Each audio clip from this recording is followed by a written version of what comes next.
Ganito kasi yun. Let me explain. Sige, abogado ni Alfred. Magsalita ka. Malalim ang pinangugutan ni parang Alfred. Brad, alam mo kanina ka paligoy-ligoy. Excited masyado. Sige, kwento mo. Ito yata yung kayo na sinasabi sa akin, sasabihin daw siya sa akin. Yan yun. Di ba yung young lady na yun? Hindi kasi siya tinatantanan. Lagi siyang tinetext, tinatawagan at tinatagtad ng messages sa Facebook. At ang matindi pa, sa klase raw niya laging sa harapan nakaupo. Hindi raw maingat sa pagupo. You know what I mean? Ayaw ko sabihin na pabuka-buka ako. Okay, pabuka-buka kang maupo. Better still, malaswang pagupo. Ito naman si Alfred, natiil agad. True love? Imposible yun, ha? Emot, TL as in tululaway. Brad, tululaway yung logo dahil na-in-love.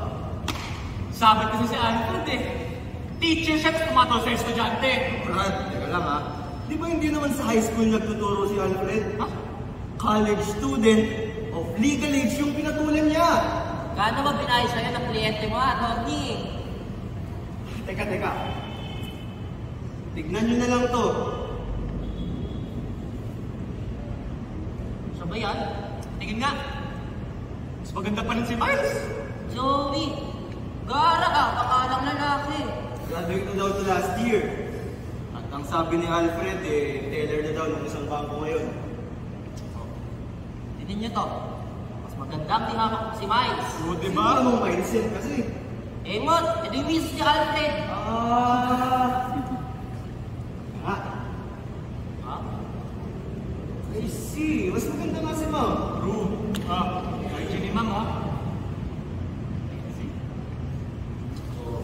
Kita mo na. Mas magandang tihamak yan si Miles. Habol ang ata ni Alfred sa babae, adventure. You mean sex? Mga Brad, tao lang si Alfred. And it's a classic case of palay na kusang lumalapit sa manok. Nagkataon na Texas yung manok natin Alfred is the person in authority here. He should have... Nako. Di ba lumang issue na yung edad sa pag-ibig?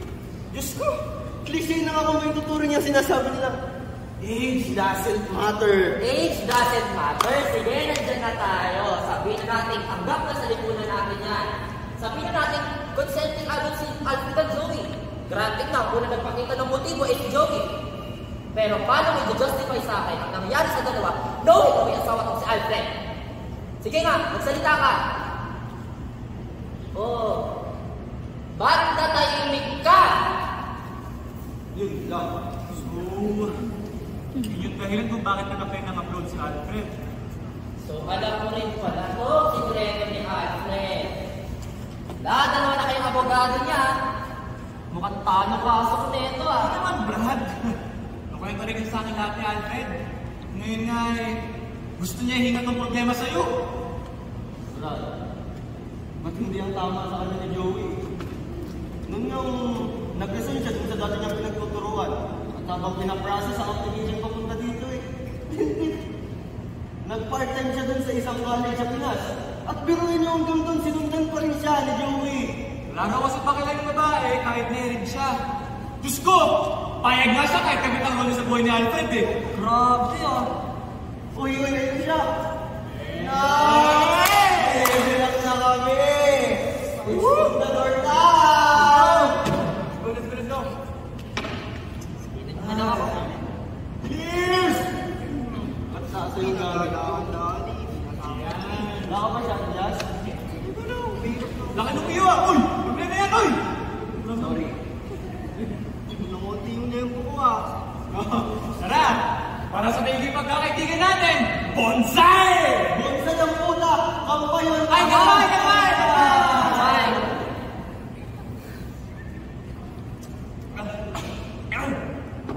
Pait talaga! Tagal ko na yata hindi nakakainom ng pundador. Nakakapanibago ang lasa. Brad, siya ka na kanina Ayun. Ikaw pa. Tayo pa.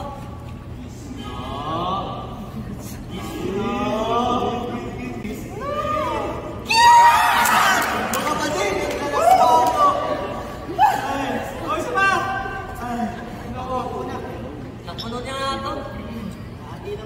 Yan. Kumakawa. Wow, chat mo lang nga ah.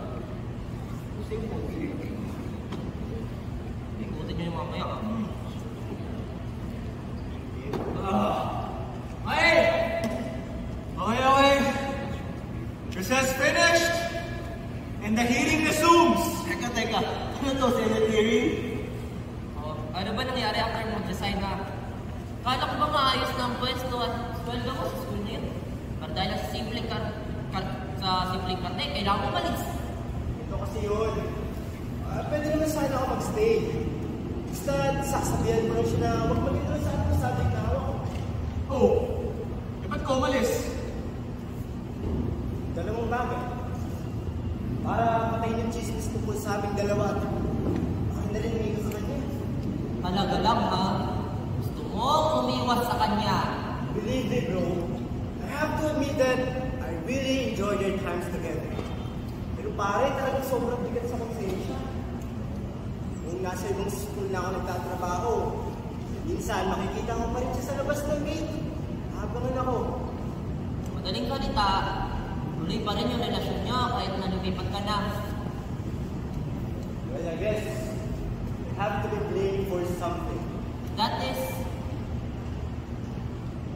During our first encounter, ano niyo na yung sabihin? Tsaka naman pare, nahiya ka pang direktahin.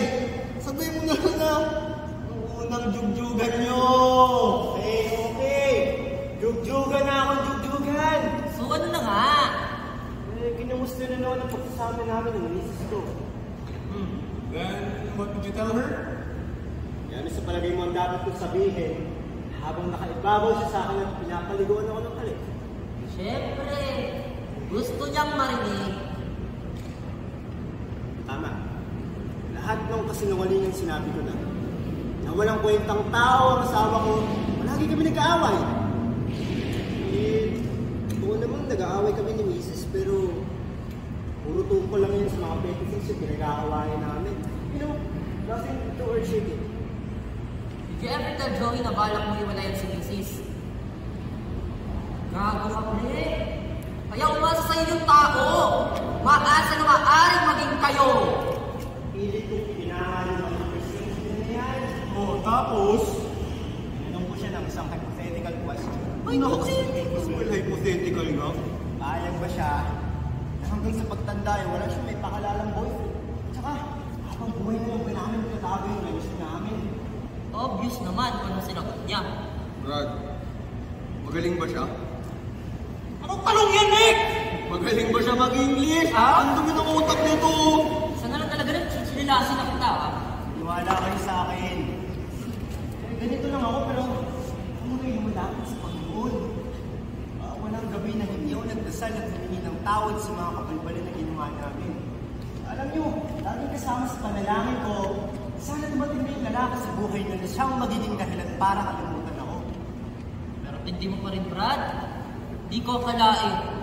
Kala ko sinig lang alagain sa grupo natin. Parehas pala kayong siraulo. Na naman. May mas matindi yata sa amin ni Alfred eh. Sino naman?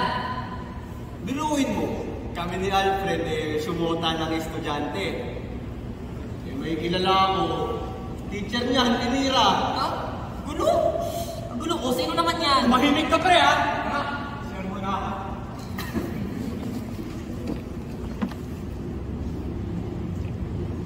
Ay! Abot! Lakas ng pre! Sakit! Ay, naku, gugulo niyo. Why am I eating here? We're not even of the same feathers, but why am I flocking with you people? Pero Alfred, eh nandito ka na. Malayo ka na sa mundo mong makamundo. Makarating ako dito, gumawa pa rin ako ng paraan para magkaiwalay kami. Oh, anong ginawa mo? Pinipilitan si Brad.